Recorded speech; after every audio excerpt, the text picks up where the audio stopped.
Hold on to your butts. These are the Squashbuckler Diaries.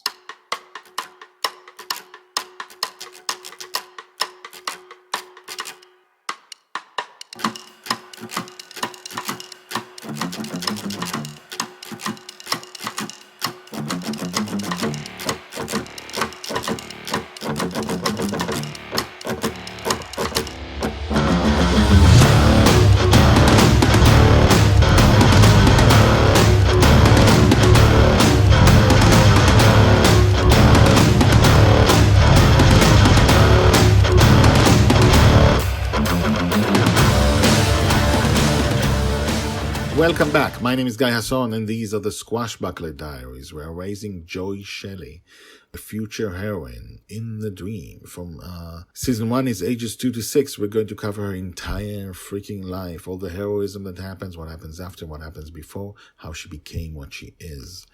And we are already at podcast Squashbuckler Diary number 13. So you may be getting an idea of what's happening. Even if you think so, not yet. Seriously. I make it a point. This is, if you want to figure out like some of why I do some of the things I do, I make it a point not at this age. Justin doesn't introduce her to music. She doesn't know anything about music. She doesn't hear music. And she will hear music at age, right now I can't remember if it's 12 or 15, but she'll get to it and it'll impact her life in a very big way. So I did find a way to get one type of song in, and this is it. Episode 13. The Squashbuckler Diary, number 13, The Lullaby, Joy's Age 2, told by the Red Dragon. I have never known Dragon Little, the name I give my wonderful Joy Shelley, when she was a baby. For Dragon Father, Justin Shelley, and she rescued me when she was 2 years old. I did not see her grow up. More than that, I had only met Mary, Dragon Little's nanny, a short while before she died. Mary was shorter than Dragon Father, a bit chubby, a black-brown skin, like many of the other humans I had known. She was happy most of the time, and she was entirely intent on helping Dragon Little grow. During adventures, she always stayed back. From the way she died a few months after the events I will talk about here, I know that she was a creation of Dragon Father's dream.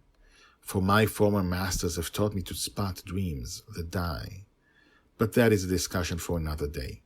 Perhaps for never. Unlike most of Dragon Father's dreams, Mary stayed behind when he disappeared. Most of his dreams disappear, but some remain. Bonny's revenge, the ocean, the moon, the villain leaders, some weapons, and Mary. This day, Dragon Little had a hard time falling asleep. Mary lay down with her on a cot and put Dragon Little on her chest and caressed her back. Then Mary started singing to her, "Rock-a-bye baby on the treetop." That voice shocked me to my core with its beauty. It brought back a longing for a mother and father that I have never seen, never met.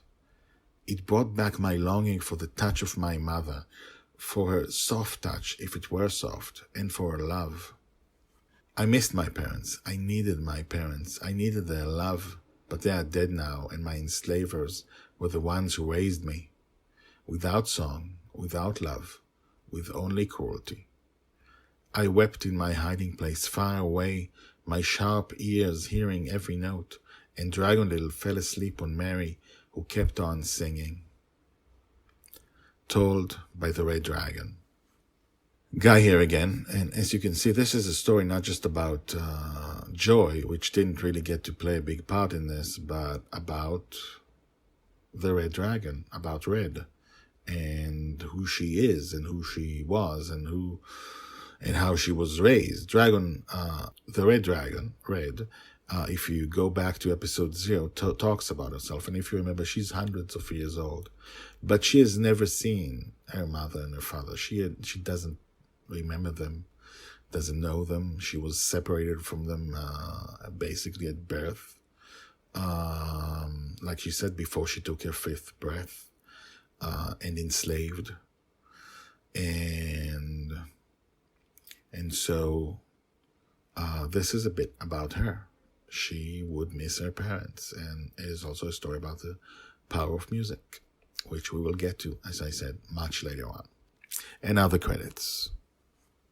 The Squashbuckler Diaries are written and read by me, Guy Hasson. If you want to know more about the Squashbuckler Diaries, check out the website, guyhasson.com, which is GUYHASSON.com. The theme music is called Brash Gentleman and is by Thomas Herudek. I will talk to you again tomorrow in the dream.